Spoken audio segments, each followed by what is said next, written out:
Hello, everyone, and welcome back to the Fantasy Take TV podcast after round two. Oh, the carnage has started, George. Where do we start? Oh, my God. I actually can't believe it. Can't do anything this game. It's correcting injuries, so yeah, it's a rough one this year. Yeah, it has begun.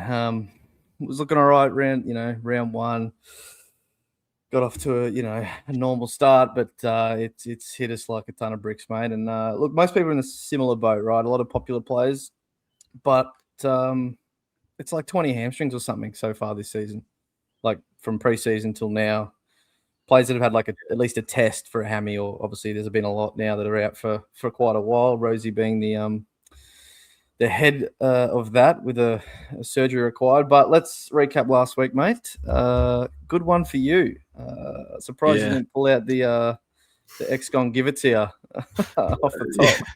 Got the fresh cut for the Sherry podcast. Where's your helmet? Yeah, I thought about doing something like getting a baseball bat and putting Sherry's head on it and smashing something with Blackiston's head on it, but I didn't. But yeah, like my score is better than what it was because Sherry scored 50 more than everyone else. Plus, I had him captain, which was by luck because I was going to take a Petrarca VC. Is it your highest captain ever, or has Bont sort of got close once, maybe like a 180 something, or captain? I mean, he didn't get 200. He just not sure. I think he was for like 3 minutes, and then they put him down back below. But must have been a good feeling, mate, for those, especially that second quarter. Like, I think I've said this 3 times Discord, so I got to stop. I couldn't stop laughing at the thought of English on the bye and then Sherry playing Blackiston next week.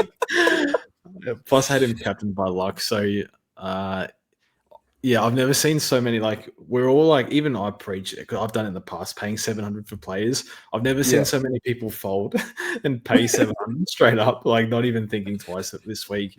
For a decent reason. Like, it's not just the Blackiston matchup for Sherry. It's the run coming up, like Richmond now. No, he's got them soon. And anyway, we'll talk about it.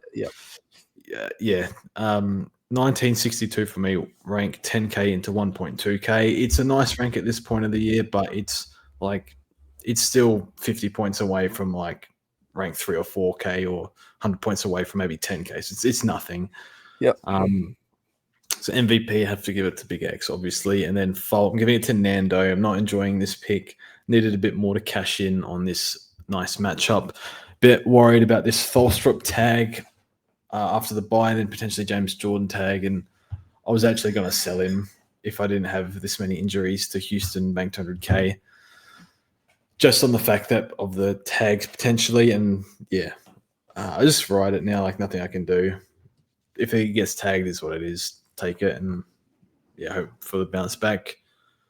But yeah, overall, like pretty good week. No boost, which was good, but it's going to be hard to not boost this week with the Rosie and Petrarca.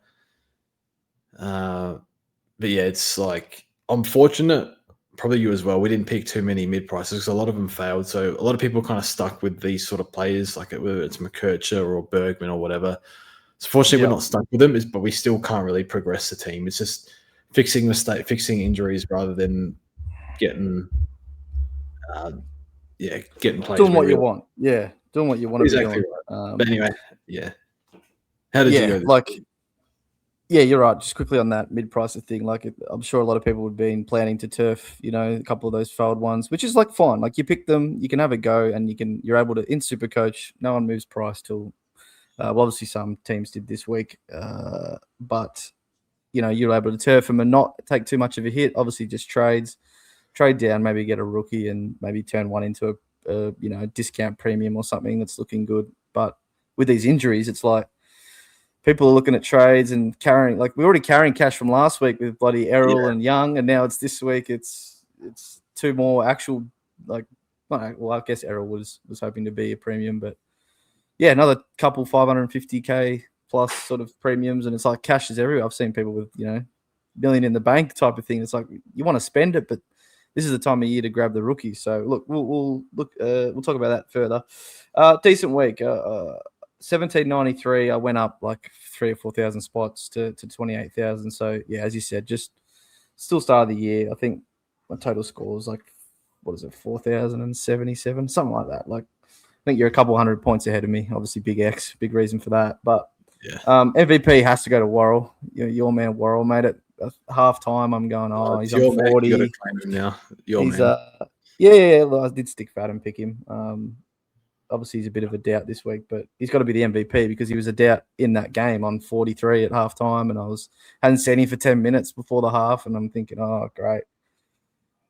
Now that you get a bit of a left field pick like this, it's fun to watch, and he goes down round 2. So, but for him to come out after halftime and actually end up being my highest score in that game after English was on 80 something George at halftime as my VC, and Worrell comes out second half and beats him, like chase him down 120. He's got to be the MVP. So that was an easy pick. And then Fault Parrish, I'm sure you would have liked or debated him as a fault as well. Yeah.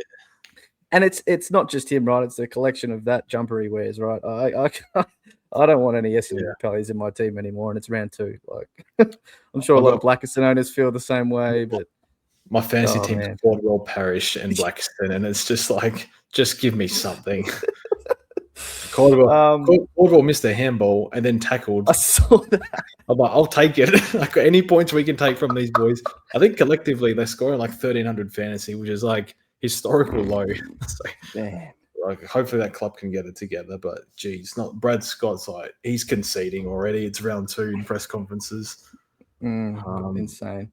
Yeah, it's rough. And poor Dyson Sharp, like, he already was getting played in a crappy position, and then he goes and gets an injury. I think he's not too bad, which is good news. But oh man, yeah, don't want to see that red sash in my team. I'm sorry, any Essendon fans, but I just don't. I've got enough problems as it is, and then when they're there as well, for Zach Merritt, man, get him out of there. Take what you can get. All right, let's not dwell on that stuff too much. We'll get straight into the injury list. I wrote out, the relevant ones, and George did peek at one. He'll have something to say about one further down. But we'll start in alphabetical order. So at the top, your Crows, Archie, 6 to 8. He's just had a few of those, hasn't he, over the last couple of years? Obviously at Brizzy, and now I think it's his third one in like the last 12 months or so, and it's a bad one. He sort of reached for like a spoil order. He was playing well. He was playing aggressive, good pressure. He absolutely smashed Jakes on that spoil before that, but then he's at 6 to 8. Obviously, that was a brutal hit on Jakes. Good lad, got back up. He's a tough kid, that guy. Tough lad.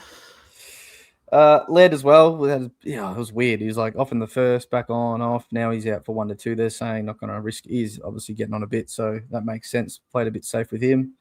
And then Worrell's supposedly a test, taking it easy in training this week. And they're just going to see how he goes. When are you playing? What day is it? Saturday or Sunday? Anyway. I think it's Thursday we're playing. Oh, wait, are you? Oh, shit, yeah. Yeah, that actually makes it tough. That's right. That makes it tough, right? Because it's a shorter, well, not a short. It's a 6-day, but do they risk him? On this, I think we're speaking before the pod. So Archie's probably good for Braden Cook's job security. Probably expecting a Luke Nankervis to come in for him. And then Laird 1 to 2. So Chase Jones playing more down back. Does he hold the spot? Does Laird kick him out when he comes back? I'm not sure, because I think GMHBA is going to be a tough sort of place for him. He likes Adelaide over Chase Jones. So we'll see what happens. But worry about that next week. Yeah, tough place for sort of your outside wingers and halfbacks. But yeah, no, you're right. You play Thursday. So Woz will be, and you travel to Geelong. So as a Crow supporter, I would not risk him. No, I don't think they will either. Depending. Oh, look, I don't know, but I would just concede this game, honestly. Yeah, I'm already fielding pretty low number, George. It's going to make it harder for me. It was already a hard round. We'll move on to Brizzy. So, big collection of players back here. Gardner, Bailey, obviously both suspended, and then Morris had like a 1 week. Obviously, they had the bye, sort of, what was it, finger or hand or something? He's fine. He's back. Yeah. Plug, they're saying is unlikely. Pretty sure he's not going to play. They won't risk him until he's 100% right. And then, I wrote here, basically, the big thing is what do they do with all their tools, right? Draper's just played before the bye. They got Fort, Gallup. Now Morris is back.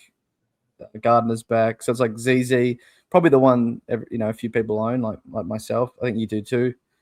does he stay in the team? And if so, where? I don't know. We'll have to wait for teams. Does he stay back and help out until Harris is back? Probably doesn't have a role forward as at all, does he, at the minute? It's a bit hard because Draper's back and so is Morris, and like Gallup's probably at risk, right? You got him as well. So that's really what we're watching with this. We're hoping he plays down back for 2 weeks. Yeah. Couple price rises.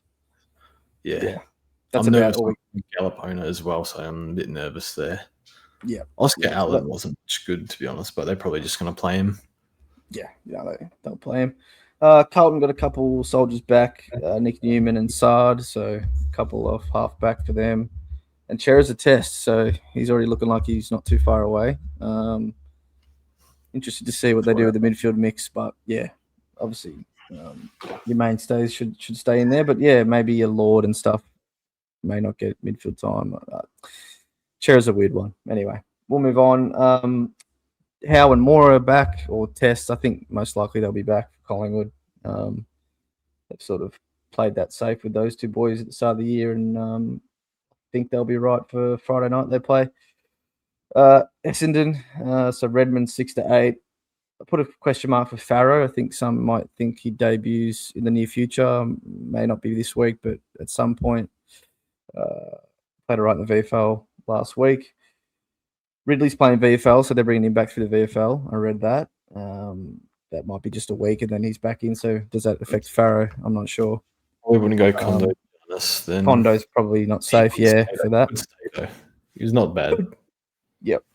And this one you laughed at, George. I wish you didn't see it, but they've got Nick Bryan listed as 1 week. I swear last week he was 4 to 5. They're telling the ACL it's fixed, basically. Why might they be saying that? Yeah. Because Blackiston, look, he's struggling. He's VFL Ruckman. What do you want? So, back up. And Cherry faces him this week. So, yeah. And then Sharp's a test. So, that's a good surprise. Maybe we can. I think people need mid slots anyway. So, I don't know. The role's bad. The team's bad.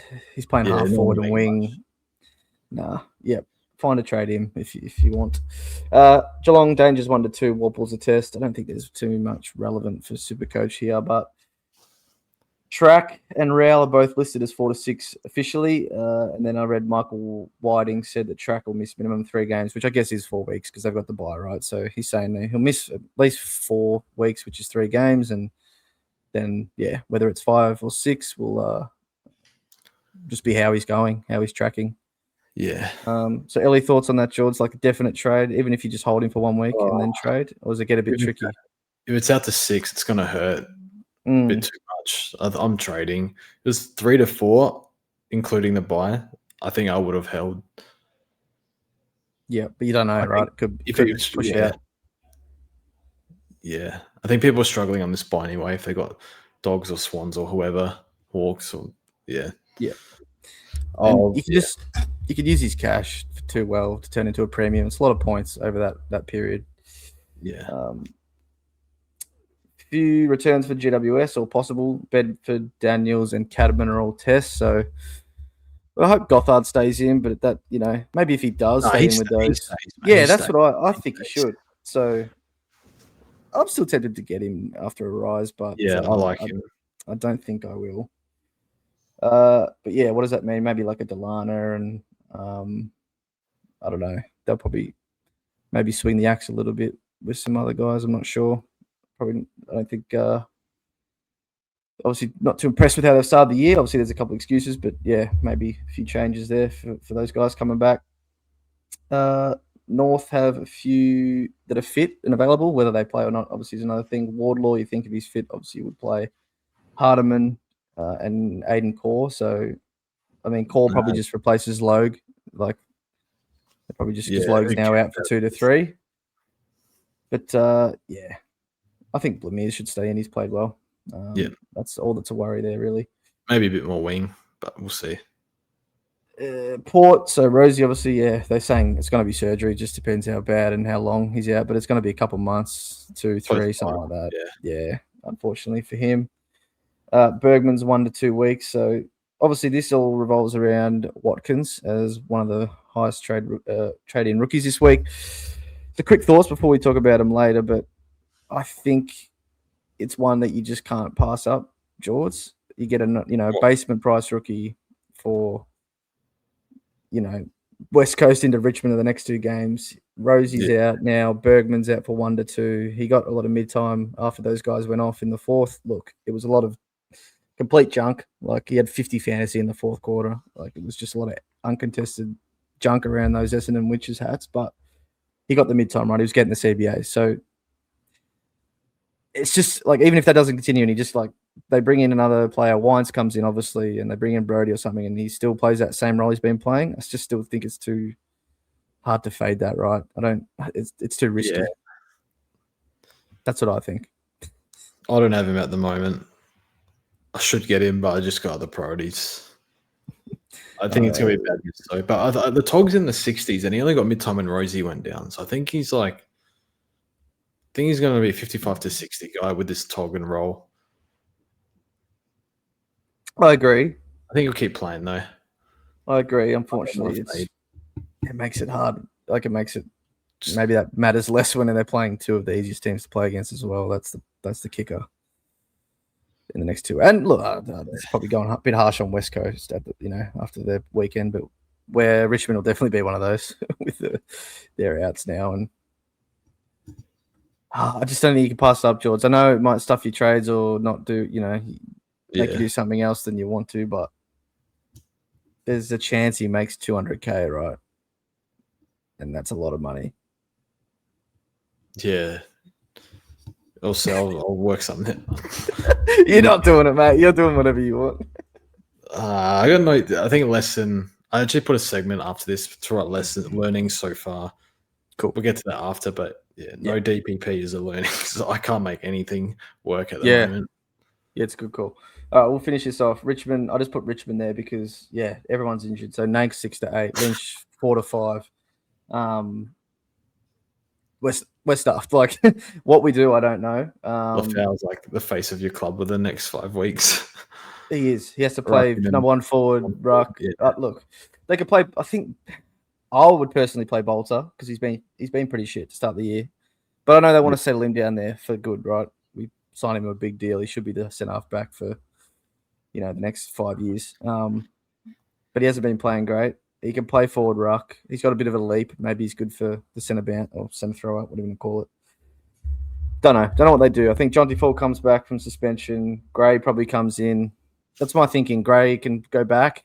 That's where he should be playing, and Bolter can ruck. I don't know, man. But Lafau should probably at least be relief ruck. Now he's the number 1 target in the forward line as well.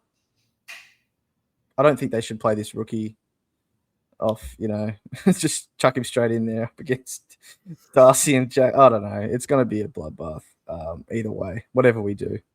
So maybe throw Ben Miller in there or something. He can chop. Yeah, there's a few that can chop out, but again, none of them are.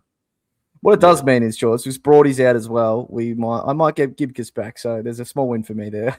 Can have an extra warm body this week because I did hold on to him, and I hope he plays anyway, like most of the year. So hopefully he gets in, stays back in. But yeah, it's a shit show. So who knows what exactly they'll do? But there's a few choices. Cameras 4 to 6 for the Saints. McRae still listed at 2. I thought it was like 1 to 2 last week, but maybe it was 2 to 3. Anyway. Nothing too relevant there, I guess. I'm not sure who comes in for Camo or what they do. Maybe just Dougal Howard, I guess. Back to the old well there. Heaney's a test. Should be back.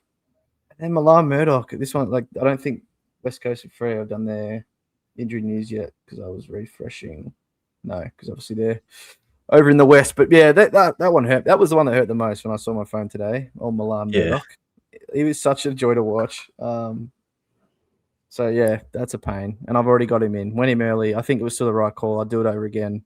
I know people say don't go rookies early, but with the carnage that's happened now, obviously he's part of that carnage now, so it's like, well, shit. But I would still do that over and over again, knowing that, look what happens. You get all these injuries. Yeah. If you couldn't get a Watkins and you'd have to get you can't do it, right? So I think it's a risk I'm willing to take every time, especially for someone like Murdoch. Look how well he played, had the role, scored it well again. I'd do it. I don't know if you're the same, but I'd do it every time again. I do it. Trading If them I early. did the next 10 rookies, I went early on or got injured, I'd do it an 11th time.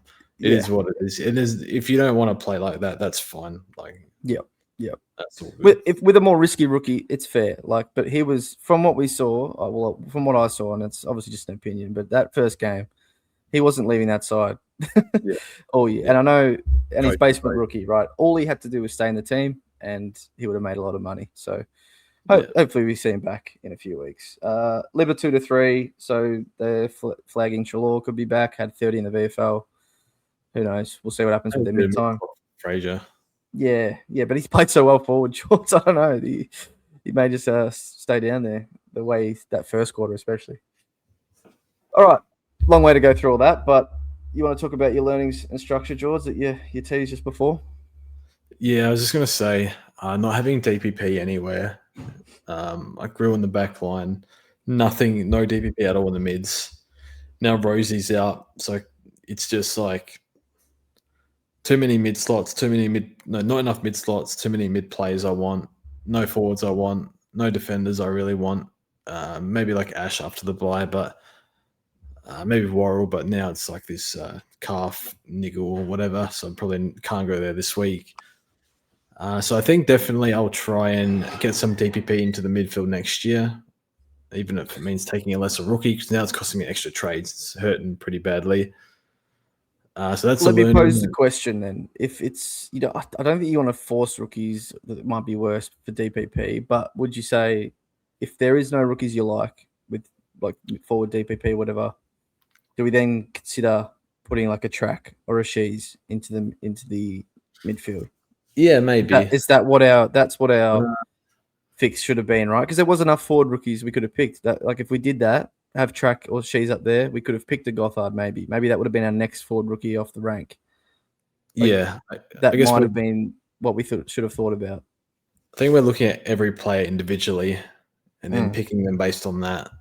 But yeah, I think if it's like negligible difference maybe between rookies, maybe we get that Shees into the midfield, for example, this year. Something like that. But yeah, it's hard to foresee injuries, but like one of them, there's a lot of players in the field. It only takes one of them to throw your structure out. So I thought that was a good learning for this year. And then second learning for me, man, if the big dogs go off early, it is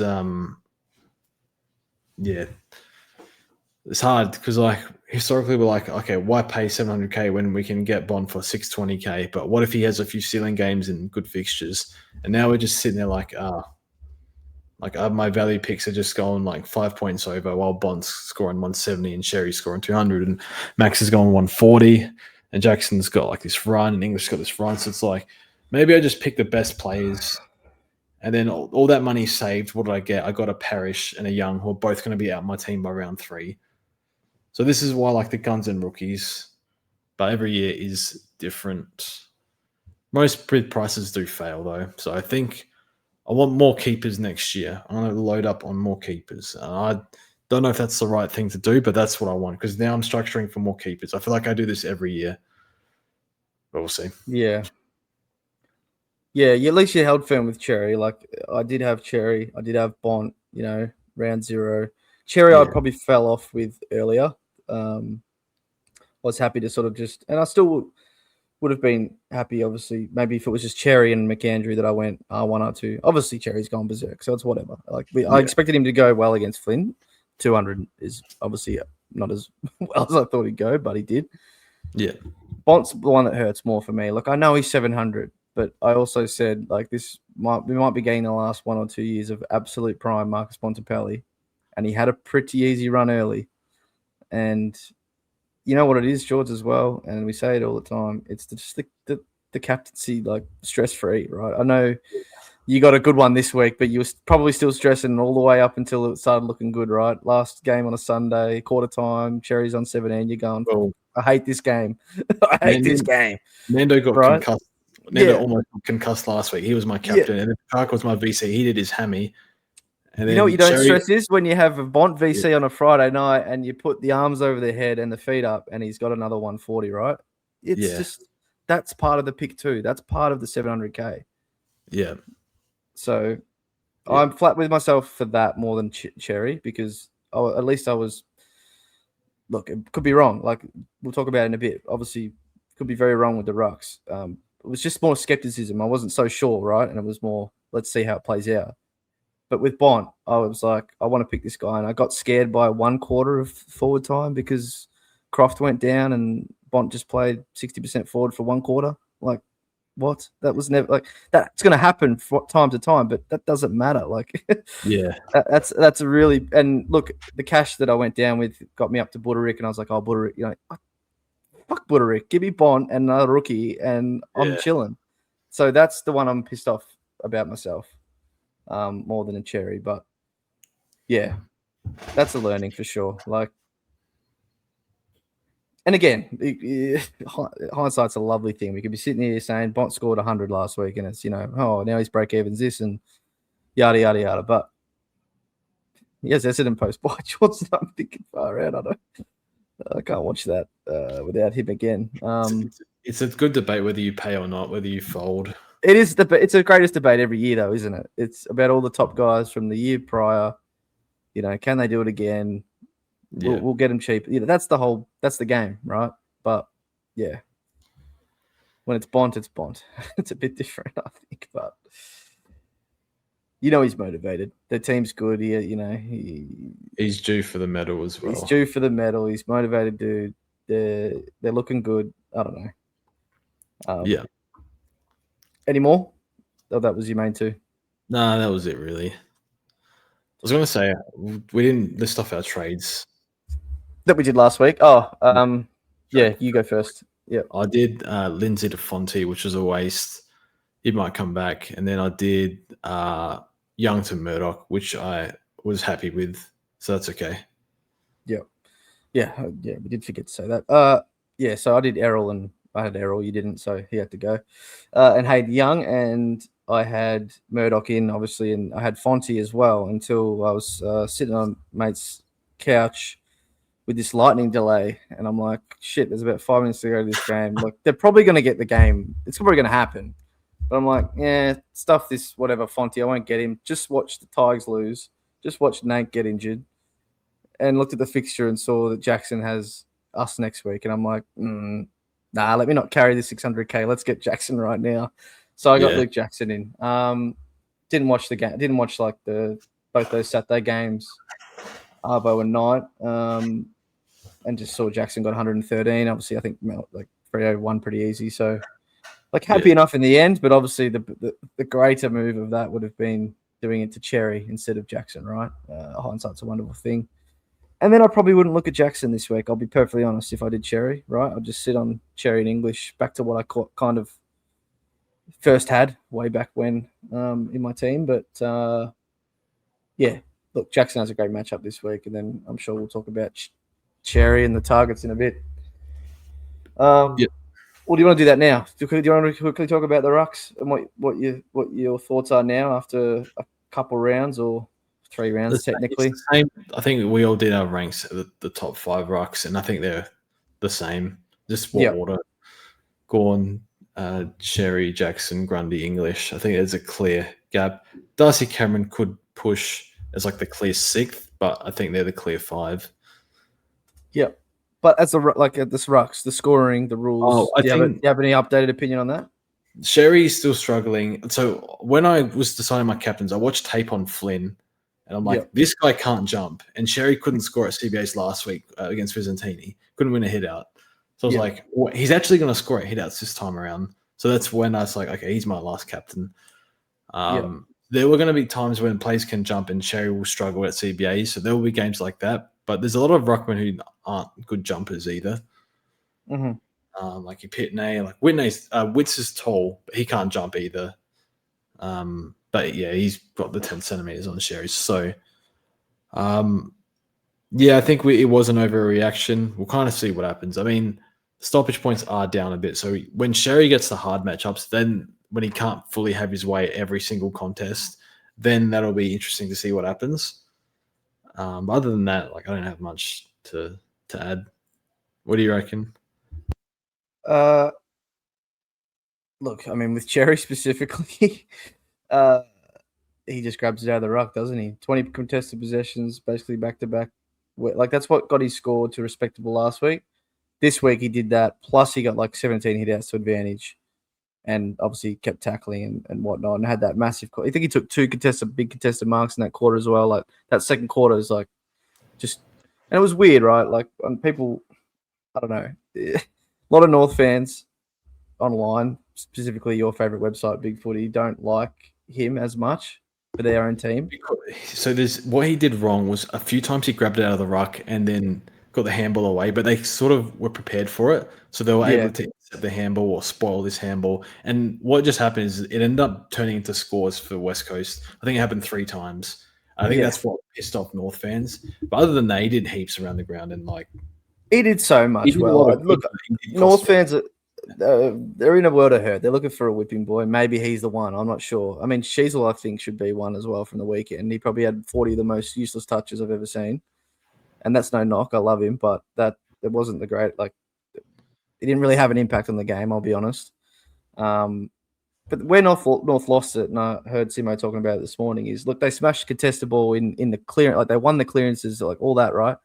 They lost post-clearance contested footy by like 40, which is like ridiculous. That's every contest around the ground after the stoppage. They were just getting smashed. And that's not so much on Cherry and Sheasel, and like that's just on pretty much the rest of their team, right? Forward 50, D50, just every contest, ball comes in, spills to the ground. They're losing every crumb, right? Like it was like record low or like record loss, like minus 35 or something for the last 5 years. That's what Simo said. Like that's, again, they're looking for a whipping boy North, some of these fans. I still think Cherry played really freaking great for most part. Maybe a couple of things you could be angry at him about. But it's the rest of the team, really. That he does. You can't I don't know if that's by design, whether they're trying to like concede clearances and set up. I don't really know. Don't know enough. But it did feel like, getting off SuperCoach here. But when there was transition, it felt like West Coast got on their bike a bit quicker. Yeah. I don't know. That was just what I saw. But that crowd gets up and going. Yeah.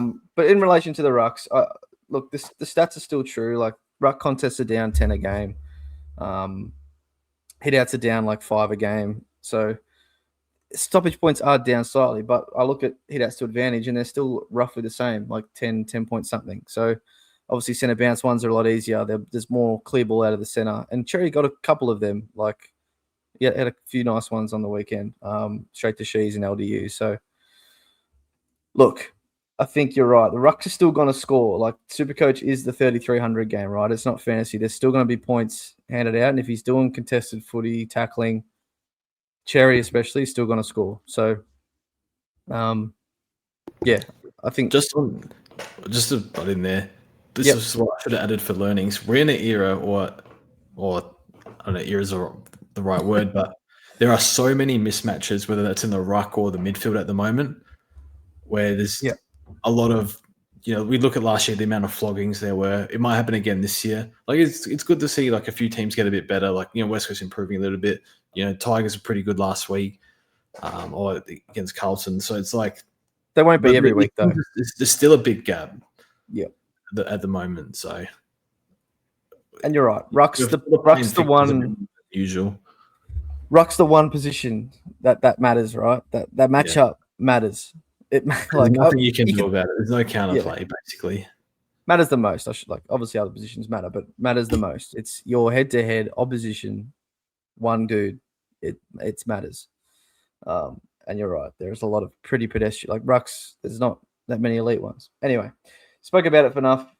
Cherry's probably the most traded in Primo this week at 680k, and we'll talk about that in a sec.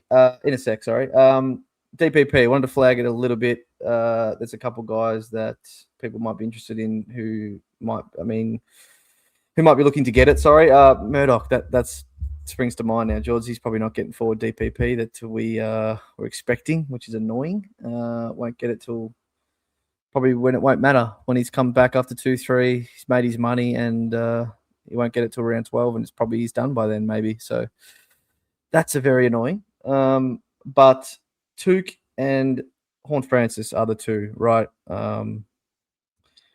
Got some percentages here. Like Took is basically, he's going to hit it. He has to play a total of 8% forward over the next 2 games to get it. Really? Yeah, he's basically because he has 2 games of like over 70% forward, round 0 and last week. It was just the one in between where Track went berserk against who was the second game? Can't remember now. But yeah, where he the one before that. Yeah, same. My mind's gone blank. But that one played a lot more mid, and Track was a bit more off half forward and kicked like 3 goals in the first quarter. I just can't remember who it was. But anyway, he's basically got it. Like, there's no way in how, even with these, Track being out and Rao being out, he surely plays 8% forward total over the next 2 weeks, you would imagine. So he's basically going to get it. Then it poses the question, when do you get him? Like, I would probably be looking as soon as he gets it to get him into my forward line, depending how it's looking. But I know for you and many others that buy a lot of hamstrings, that bloke. Yeah, I know you. Yep. I'm not paying 600, 580 for that. I'll wait. But I think we're going to probably bleed a bit in the forward line if Philippou doesn't get going. So it's the gain that he could get over that last, that F6. It could be like 50, 60, 70 points some weeks. He's so good off half forward. He's like 20 uncontested, 20 handball receives or something stupid on the weekend, and against Richmond, sure, but he's around stoppage. It counts as forward time, but he's around stoppage too, and he always will be. You want to get Petrarca in when he's back, and you got Sheets and then 2 all in the same buy. Horn Francis has that buy 2. It's ridiculous. Do you just maybe go one Suns player, and then wait the other after the buy, around 12 buy? I think it's too important. They're going to be so much better than the rest of any other forward you could pick. I think you have to start looking elsewhere in your team where you can maybe get better on that buy. I don't know. It's a hard one. And then Horn Francis. So he needs a bit more. Like, he needs 40% forward total over the next. No, sorry, he needs 60% total forward over the next. He's got 3 games left to play until it comes. So he needs like 20% in each game, on average, to hit it, roughly. So I think you'll get that probably, more than likely. Even on the weekend when he played more.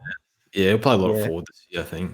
Yeah, so played really well on the weekend, and he'll be another option for us. But that buy is ridiculous. So definitely something we'll talk about in a couple of weeks. All right, some must-have rookies, George. I was going to share my screen, so give me a sec while I do that, because there's a few that have become must-haves. Yeah. Chuck it in there. So I'll go. We'll read them out for those listening in audio, but we've got the SuperCoach page open with the break-evens. Yeah, so a lot of good rookies this year. A lot of mature ages, like Real Sharp.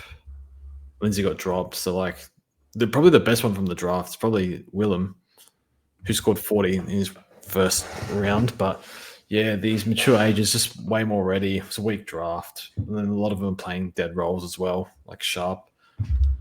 Yep. Maybe should have picked none, which I was kind of wanted to do, but we thought job security, I guess so. Yep.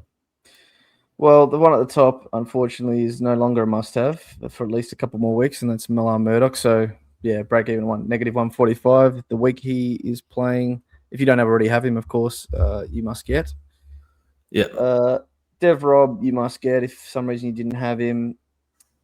Jagger Smith, the same. McAndrew, the same. Look, I think a lot of people have these players. Even Blamiers, a lot of people have him, I would assume. And if not, get him. Same with Toddy Marshall. I think he falls into that category. I think that's probably like all the absolute must-have rookies. There's a couple that have already risen in price, like your Jakes. Probably one more I can't think of, but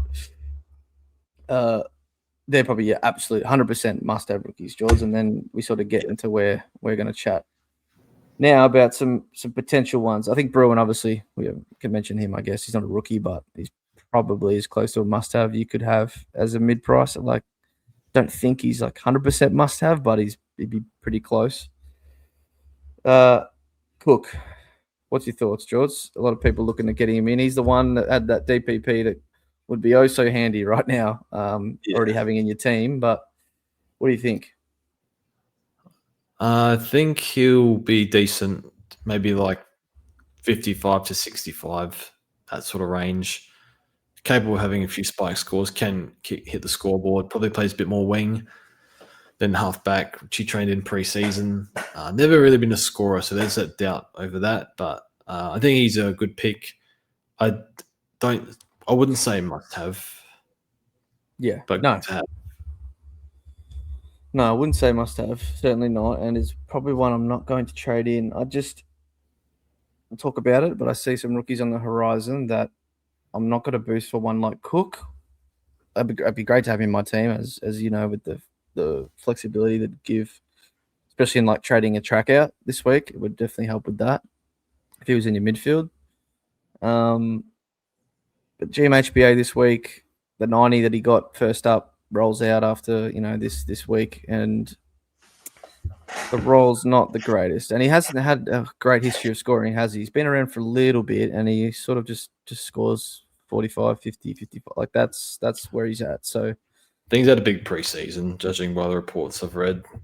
yeah.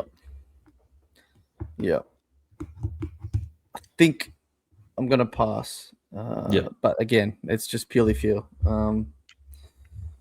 And for this guy Watkins, like Jack Watkins, 99k is 60, 50k cheaper than Cook, or 60, yeah. And there's question marks again with him, more so the role. So he plays like that fifth mid, obviously on the weekend with Bergman. Obviously Bergman's playing defense, but Rosie going down. He got a bit of mid time in the fourth. We know that. He got 50 fantasy. It was ridiculous. Game was over. Pretty pedestrian at that point. But Wines comes in. Does he just keep that role? I think it's too risky to not go him, right? Where he could, there's upside. He has a more increased role. And already with the current role, he can do 50, 55. He has this 70 in his system. He's just a 99k rookie, George. He's going to make a ton of cash. Like, Yeah. Murdoch was going to make a shit ton of cash, but what Watkins was doing, if he averages 55, something like that, he just makes too much money. And then that's without mentioning the West Coast and Richmond games in the next two. Spike scoring one of them and stays in the team for long. Like, it's just, there's too much risk for me to not go it. Yeah, it's too risky to fade. So Tog's an issue. Good. I think, yeah. I don't know. I think must have, yeah. Yeah. But I don't have him at the moment. I'll try to stake him in. I love George trying to give advice. He can't give the advice when he's not doing it himself. I started too many mids. I started 5 mids. So I'm like, I think temper your expectations. I know the fixture's good. Wines will take Rosie's mid time, you'd think. So he's going to be 5th in line for mid time, which is still not bad, to be honest. But yeah, the Tog's still in the 60s. He can probably play more than that. How well is I think he's good. going? Like, yeah, I want him. I want to get him. Rosie wasn't playing full-time mid either, was he? Well, his mid-clock came mostly when... I get that. And that might have been just as much of the game's well and truly done. Here, mate, have a crack. Just as much as people think it might have been Rosie getting injured. Like, yes, Rosie was playing midfield, but it wasn't full-time. There's been some spurts of, Juan Francis week to week. I think Burgoyne or someone else was getting it. Yeah, I don't know. No, not this week. He didn't get anything. Now, Watkins actually got some decent CBA. He's like 3 or 4 in the first couple of quarters when everyone was fit. Yeah, 4, 3, 4. This is bad news. Yeah. I don't think I would be fading personally. Trust me, I've looked at like wanting to trade Track and wanting to trade Rosie and get these 2 big premiums, and then I can't get Watkins because I have to get a forward rookie or so, you know what I mean? Like get a Cook instead so I can get a premium defender and share. You know what I mean? Like everyone's probably looked at that, but I just think not going Watkins could hurt you more than you think. And it might be better to just get that premium next week. that everyone really wants. And I know like it might be a tough start to the year. You know, like I'm 30K. I know people that are, 100K that are really good SuperCoach players, and it's just been a tough start, and they might go, I need to put this cash on the field. I got to catch up now. But if you miss a Watkins and he makes 200K, well, you're never catching up, George. You just aren't. It's probably too much of a statement, but it'd be bloody tough, right? It's got potential to be a bad miss. I agree. Yeah. All right, we've had that convo. Let's talk about a couple others. Jake Rogers, I just don't think you go there for 180K, even though he's had a good couple games for Gold Coast. I mean, he's probably ahead of Lombard now, I would imagine. So we'll see what happens with Leo post-buy. But he looks all right. He's been a hard watch, Leo, but Rogers been good. So yeah, big old pass. There's some other ones we'll talk about in a sec for future weeks in the forward line.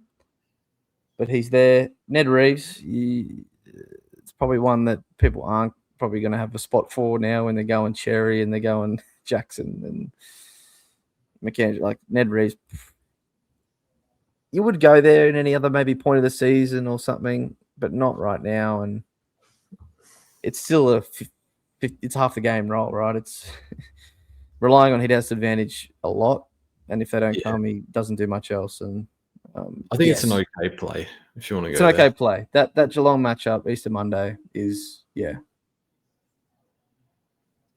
makes it worthwhile. But yeah, that's one for next week. Dersma, I think again, great if you started. Probably not one you trade into at 200K though, George. I don't think. But looks a player. Oh, for sure. Number one draft pick for a reason.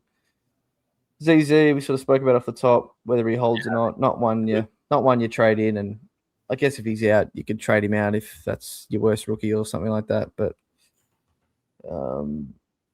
he could sit at R3 as well if you want as well. Bruin, spoke about before.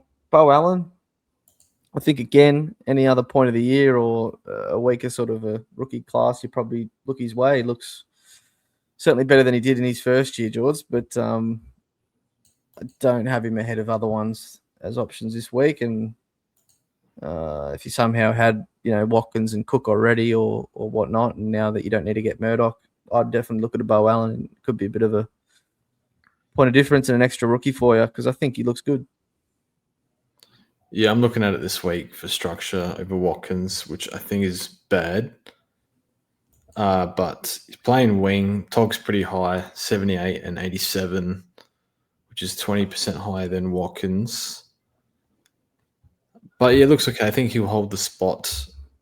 Here's where George does his little justification, guys. Togg's better than Watkins, he says. What else? He wears better boots and longer hair, or I need to watch some tape on him during the week. I think I'm probably expecting like 55, really, realistically. Yeah. Probably makes 100, maybe 150 in time, but yeah. Definitely holds. Like you can be safe. He holds, has a good role or decent role. He's not 100% ring, right? He plays some halfback as well.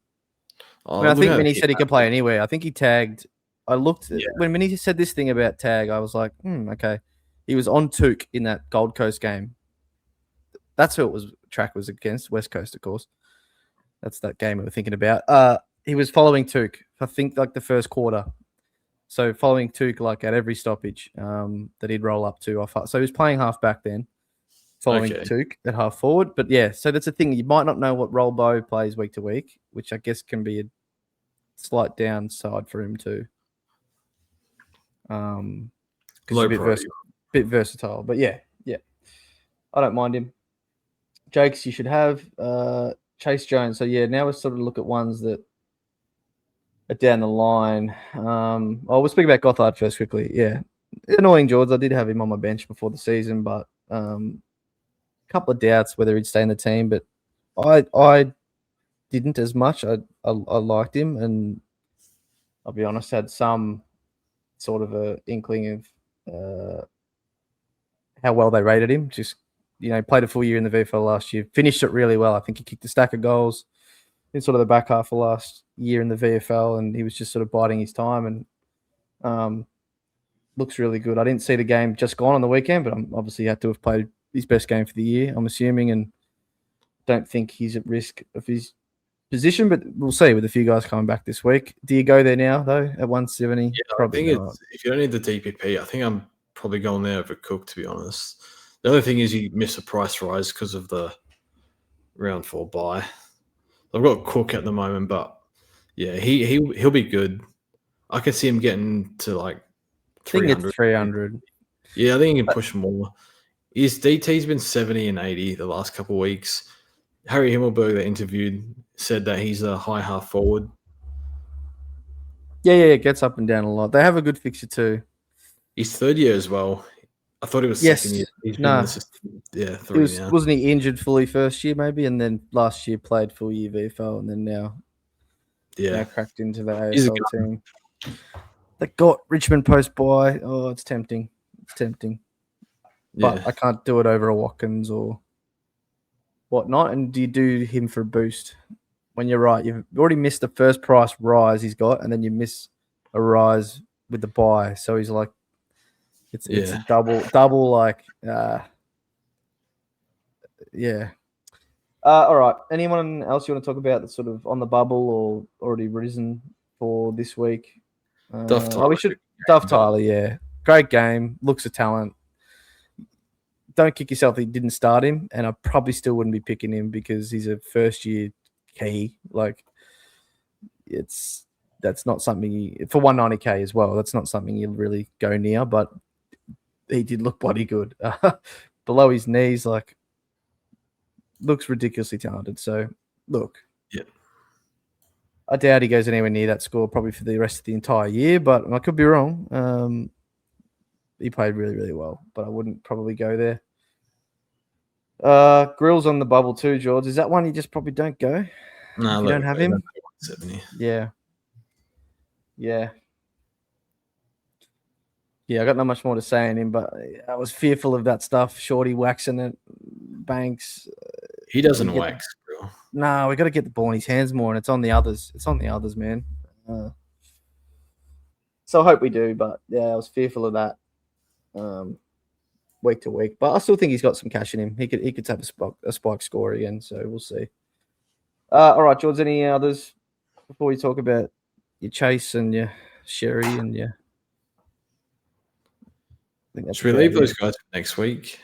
Yeah, we can just quickly mention them and Lafau because I did speak to you before we started that doing what I'm doing with my trades this week to sort of go on Rosie to a premium, probably Cherry, and doing Sharp to Watkins.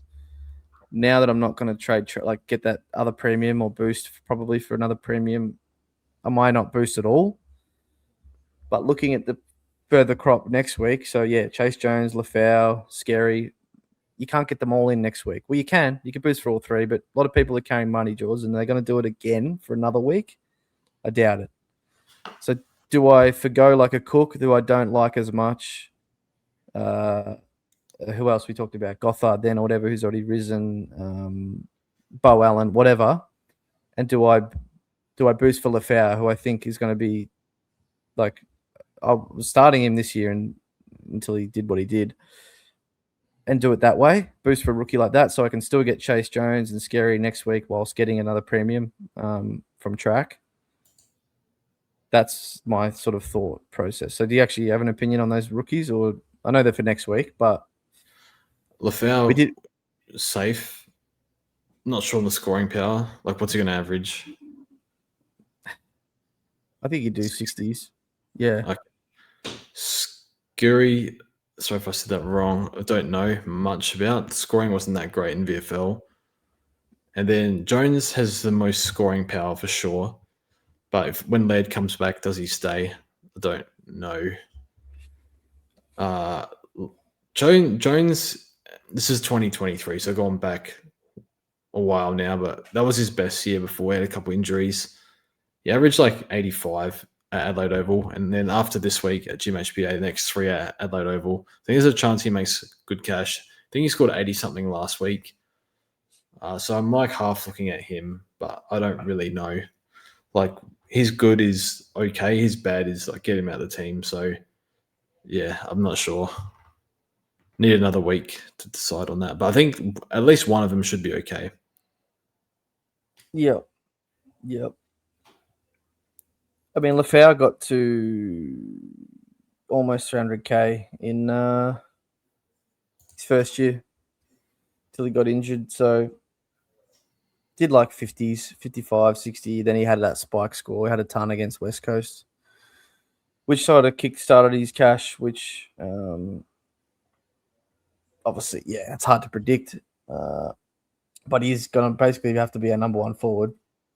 And then whether he plays as much relief for Ruck, I'm not sure. Depends what they do. But Freo, Port, Giants, North, Melbourne, West Coast. That it could, yeah. He's one I definitely think about going early. I'm pretty safe on his job security and all that. So yeah, look, that's just my thought with that boost. Like, I don't like Cook as much as others maybe, and I like this next sort of crop that's coming the week down the line, and I don't want to have to go, shit, I need all these guys and not have a trade spare to spend this cash or trade track or whatever. Yeah. It's a dilemma time, George. It's start of the year. Boy. All right. Any other targets we want to talk about? Premiums and the like. Start with the defenders. I think Houston's probably the best one. Even if he like starts turning crap, I think the risk is worth the risk for that price. But he's looked good. Had the off-season surgery. Maybe he carried that hip issue last year. I like him. I like Worrell, but not this week. I want to see how he goes, if they play him or not. Off the calf scan, which came clear, so he should be okay.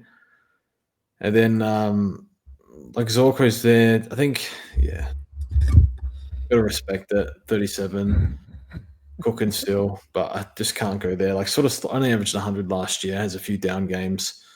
Maybe the age is that. So I don't think Zorko will be top 6, but I don't think he'll be far off. So he's a no for me. And then Lockie Ash, I'm not against going Ash. Just stupid role at the moment, getting way too much of the pill, more than he actually needs. So I think Ash is fine even with the buy, because he's going to get away from us pretty quickly if this form continues. Dropped Bont and Ash out of my team after round 0, George. Whoa. Hurts. That's how it goes. But there was merit with Ash. That round 0 game was pretty shocking, and he had that little hamstring getting rubbed on the bench, so there was merit there. But yeah, he's disgusting, isn't he? Personally, I like Worrell better than Houston, but that calf sort of thing really flips it the other way for me. So I'd probably go Houston just to avoid that. And he will go up more cash than Worrell will, even if he plays this week. And you can maybe even if Worrell plays, see if he gets through it okay and looks good for next week. It's just a bit risky, right? Especially at the time we're having right now with injuries. Yeah, I don't know if you want to bring someone in that's just had an injury and played through it. So, do you have any thoughts on Josh Dacos? 33% CBAs, had 5 kick-ins, which I think will go down as Howe comes in. They're sort of playing different style. I'm just looking. Nick's got kick-ins as well. He's 520k. Have you thought about it? I would prefer him to Houston, and maybe that's not saying much, but I won't go for either right now. I don't know what's going on. You probably tell me more about. They're scoring a lot more fantasy than they have in the past, right, George? They're chipping around a lot more, a lot of high possession stuff. It's a 2-game sample. Yeah, one was against the Saints. I would like to see more, but Josh, I don't really know what's his role. Is that week to week? Halfback with a little bit of CBAs. So, like the reverse Rosie. Yeah. Saw a WhatsApp message saying Josh has been the best on. I shouldn't be referencing that in preseason, but I owned him last year, and the scoring was just receive or bust, basically. No scoring defensively like a Jordan Clark, or even Sinclair can spoil a bit. So yeah, it doesn't spoil, low tackles. Maybe that goes up with a bit of mid-time. So I think he does like 100 this year. Yeah, it's interesting. Like this, like new game style, new rules, bit more mid-time than last year. All works in his favor a bit. So I started him in fantasy. I'm pretty happy. SuperCoach, not sure. I think it'll be like top 8 or 9 defender. But yeah,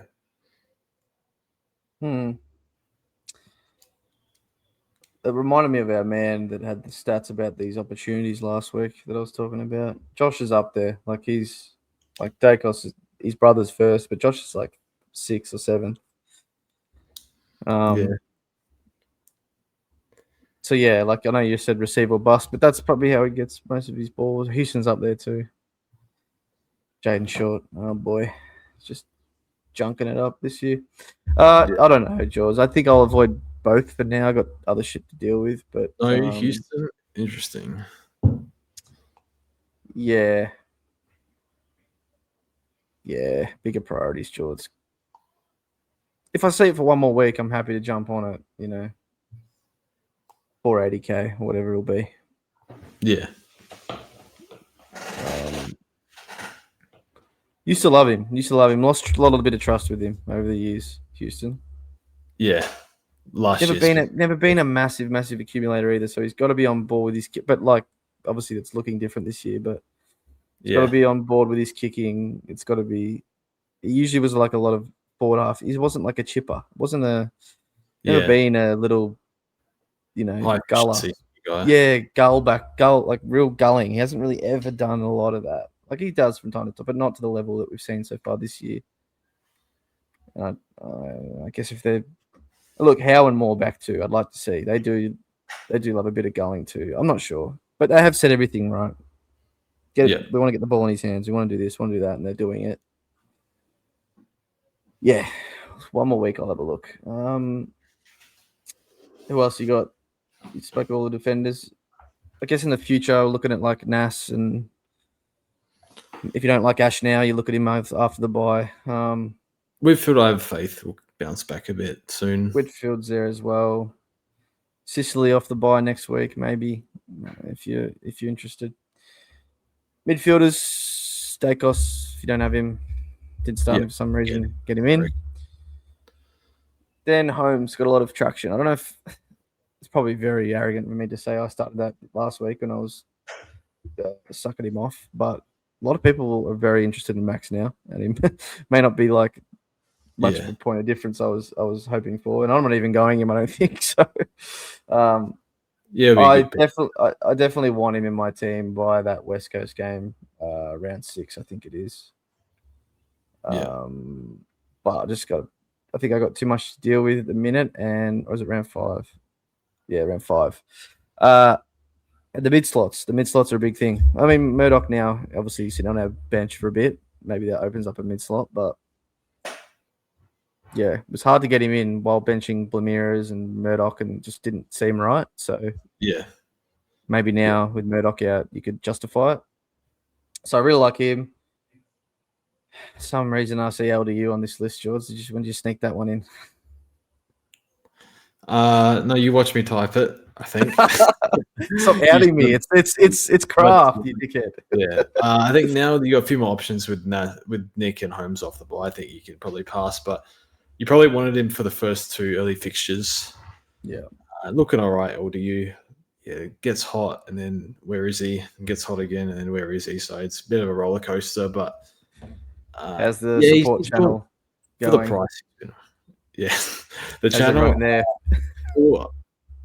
I think at quarter time I was telling him like F off, we're full, like no more owners, and then at halftime I was like, just I'll take a 105 from here. That's how it goes with LDU. That's why he's a perfect player for this, really, isn't he? That's a reference to our LDU owners support channel. We can go through the motions together. So yeah, that's funny. He wouldn't be the worst trading. He looked pretty good, I thought, early. But he just does fade in and out sometimes. Sam Berry. Now I did write this. I did watch you write this down. I won't lie. And you said just bear with me. there is worse picks, but I just in this current climate don't know if we can go there. Right? Nah. You just spoke about all these freaking mid prices are doing your head in and this and that, and I know he's just gone ton back to back, and he's looked good, but that's not you're not bringing that in, are you, George? I was a big believer and I lost faith, but I'm getting reeled back in. I can't do it. It's just impossible this week. There's too many good rookies and premiums to trade out, so I can't do it. If you want to do it, I would fully endorse it. If you can do 100 or 95 plus at that price, it's okay.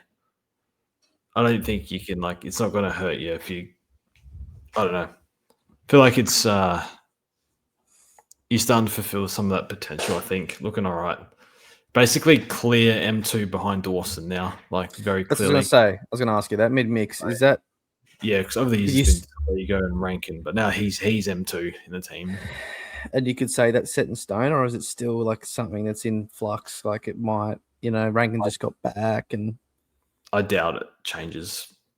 I can't guarantee it, but I very much doubt it. Okay. If you were looking at a guy in the 400s, unfortunately mid only as well, I think he would be the one that top scores. Sorry, in the 300s. Yeah, he's only 380, so yeah. Hey, you'd much rather him than Parrish in your team, wouldn't you, George, right now? Yeah, can't believe Parrish and Young are going to be gone by round 3. That's crazy.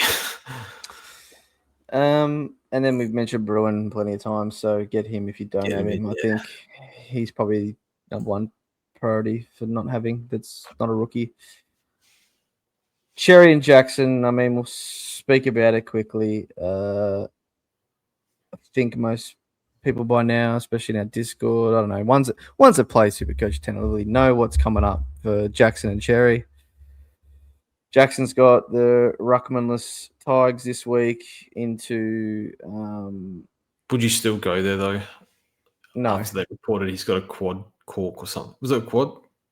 Corky or something in the thigh. Yeah, apparently happened in the first half, and he played out the game, and they sort of managed him in the second half, right? He played a bit more forward. Okay. Bit less tog as well. So probably saved... Or yeah, if you didn't have him, it saved non-owners from him going a bit bigger because I think he played. Yeah, his tog was 80 at halftime. I checked on good old footy scores, and by the end of the game, it was 70. So the second half, he played technically 60% tog. So a lot less, a bit more forward, clunked the mark, kicked the goal, which helped a bit. Otherwise, it's probably just going to be a pretty pedestrian ton. But yeah, no, I think he's fine. Maybe they manage him during the game again this week, and he does. Look, if I didn't have Jackson or Cherry, I'm grabbing Cherry. It's simple as that. I don't think it's. I think you agree, George. I think most people probably would agree. The sugar hit this week with Jackson might be amazing, but Cherry, we know, we said it. Everyone knows that he's got easy fixtures galore for the next 2 months. I think he's number one priority. That's not a rookie. I know we've read this out a lot of times, so I'm going to read it out again, the fixture. Essendon this week. Round 5, he's got Brisbane. He went 180 on them. Then he's got Richmond. They have no ruck. Briggs is struggling big time. Then he's got Geelong. It's just captain scores, is it not? Yep. Yeah. I would go there. I would. And the thing is, this time we've got Petrarca and Rosie money to money's everywhere. So I would go there. Yep. Now people will be asking, can I pick 3 rucks? I already have English, or already have Gorn, and people started English and Jackson and they were loving it. First I need to get Cherry or whatever. Can I do this and lock away McAndrew? R3 this week. You'll probably Grundy as well. Grundy, has the bye this week. He bounced back. Sorry, he had the bye. Yeah, he bounced back with the 130 or whatever last week. Can they do that? They maybe get McAndrew this week against Geelong. I think you can't do something that makes you. You can't have Cherry, Jackson, and Gawn is probably where I'm going because you can't bench McAndrew this week. Well, you can, but I wouldn't want to against Geelong, would you? But if you have an English or Grundy that have the bye this week, and then from next week onwards, McAndrew's at your R3, and you're not playing him, is that something you endorse, George, or what's your thoughts? Yeah, I would. Specifically to get Sherry in for these captains, because one, you're going to get captain scores, and two, like these ruckmen are going to outscore most premiums, I think, at this rate. It's going to suck that you don't have McAndrew on the field. If McAndrew's doing 80s and your rookie's doing 60s or 50s, yeah, that's going to hurt. But I also think it's going to hurt if Sherry does what he can do to these fixtures. It's going to be like, how do I recover from this? Yeah, we'll be planning for next year. Yeah, that's the way I'm heading, George. So obviously traded Jackson in last week. At least you get him on field for English this week, and then wish I went Cherry obviously instead of Jackson last week. But hey, it might be really good, and I think I'll have the plan to trade one of them out. Oh, okay, yeah. Like it might be Jackson if I don't see Cox in or Shrek dropped and he's still just getting the old 50%. Ruck contest. Look, it'll hurt. He has West Coast in round 6, I believe. So like a month from now. So like you'd probably love to hold him Jackson till then. And look, maybe it's English. Maybe English becomes a peanut after the bye. Barely does anything against Blackiston, and it's Hawks double ruck, but then it's obviously Geelong he has after that. I think my plan will be to trade one of them out, because I don't like locking this flex thing away so early, and then I can field McAndrew, and then when McAndrew's gone and he's traded, I can go back to a third ruck or whatever I want there. I just think the flexibility, I just hate not having it. Yeah. But for this next couple of weeks, still buy rounds, I think I'll just get Cherry and cop it. McAndrew will be on the bench next week. It's against Freo, I think. I'm not too worried. This week I need to field him. I want to field him, and I can. And then after that, just play it by ear. Maybe just flip Jackson to Holmes or something in round 5. Or a defender like Nass or something like that. You're going to have to do it like round 4. 5. I think round 5, or 4, yeah. 5, you're going to start making money and like banking money from rooks to rooks, I think. Yeah, you're right. I'll have a look, but you'll need to pull the trigger, I think, next week. After. I'm happy to see how Jackson goes, unless it's insane. See if there's any value picks out there. Maybe you can make 100K off it if Jackson goes massive this week. Yeah, true. Just got to get Cherry, I think. Yeah. And then you had some forwards here, George. I told you just to not bother because I ain't trading in a bloody premium forward. Like, Graham Myers floated about. Looked at Messi. Yeah, I had him last year. He was all right. Oh, you owned him? Yeah. He had a good back half of the year. Averaged like maybe close to 100, or maybe he did average 100. I don't know. He had a bit of an interrupted pre-season. No, I wouldn't worry about that. That was a thumb issue. I know, but Colby, soon happened with Colby. I don't know. I wouldn't worry about that. I think he's actually not a bad pick with the scoring up and transition points up. He is prone to the odd bad game, and just spending 500 doesn't feel good for what are we going to get, like 95 to 97? When you can spend 600 on a ruckman that's got like English next week or Jackson this week or Gorn and I don't know. It's just hard to spend 500. Pay that money to get Lockie Ash in if you don't have him. If you have Nick, you can extra 100K to get Nick in.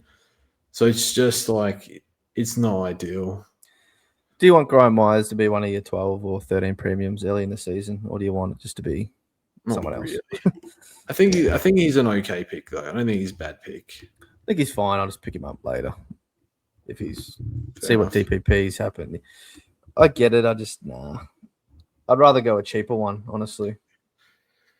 There's a bit more points to go around in Geelong. I was looking at because now, like, Holmes is scoring, Baz is scoring, Bruin's scoring, Atkins is 90 plus, and then Stewart scores and Stewart scores and Humphreys does a little bit, not much, but I know a lot of scorers in that team, a lot of transition guys.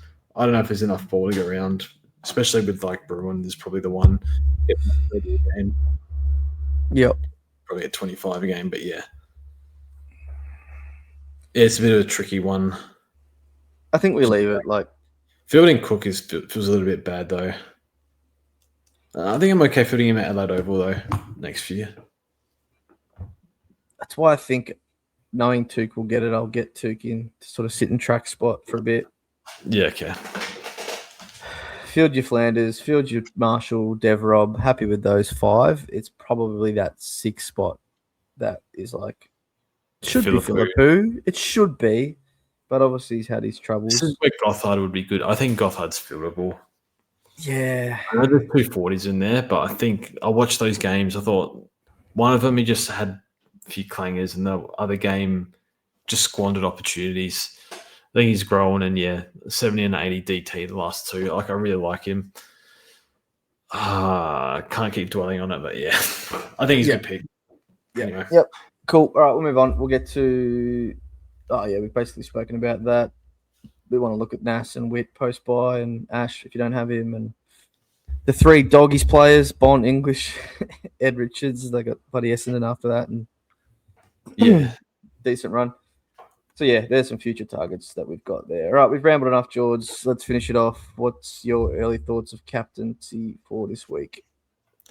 This is probably the easiest week in captains in history. VC Sherry, Seed Butters. Yeah. Yep. Can't argue it. You do VC Jackson? I have Jackson. I will VC him, but I will set the line at 150. Yeah. Jeez. Because I'm not getting Cherry and then Black Essendon can jump though, so I'm curious to see what happens. That's true, but Essendon can't play football, so yeah, that's another thing. And North will be reeling after that loss. They have to come out and spank them, really. But maybe it's an open game. Look, I'm not going to fucking start here and try and dissect what a game could possibly be like. But maybe they smack Essendon so bad. The fallout for either coach will be interesting. Yeah, it will. Yeah, do I just VC Cherry knowing that I've got Butters as a backup on the Sunday, knowing that I won't miss out on a Cherry if I... It's a good conversation if you have all 3. Yeah. Let's see what Richmond name and what we do. I'll decide then. But I've got it on Jackson for now, into Cherry. But hey, we might all be doing this, and then Butters, what did he go on West Coast in the preseason? Wasn't it like... 70? Yeah, and he was probably in second gear. So, yeah. You say it's an easy week, but it might turn out a bad one when you take the wrong one. Or yeah. But, yeah, you should get a good score this week, no matter what, you would think. All right. Yeah. Not for me. Anything else to mention, George? You got the Eliminator. Probably should have mentioned off the top, but the Eliminator's going. Go on, you can check the leaderboard at the moment. So, Yep, that's good fun. I think nearly 500 sign-ups. So hopefully people have a look at that. Probably people will just have a quick look and then close and then see what happens if they make it the next round. Something to look forward to. Yeah. Sort of, I guess. Just an extra game. That ends with the first end of these buys, right? So we got this week and next week. Yep. So maybe after this week, have a look, see where you are, see what you need for the last week to make the cut. It's a bit like a golf tournament, isn't it? Got to make the cut first day. Yeah. Get to the next day. Cool. All right. Thanks everyone for listening and watching. Hit the like, subscribe, leave us a review. I've never said that in my life, but thanks if you do. George will reply to some of your comments. I probably won't, and we'll see you in the next one.